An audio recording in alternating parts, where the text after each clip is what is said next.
वो आईने से धीरे धीरे पीछे हटा, लेकिन उसकी परछाई वहीं खड़ी मुस्कुरा रही थी।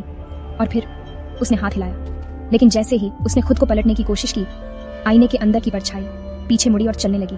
उस आईने के अंदर कोई और जगह थी, कोई ऐसा कमरा जो उसने कभी नहीं देखा।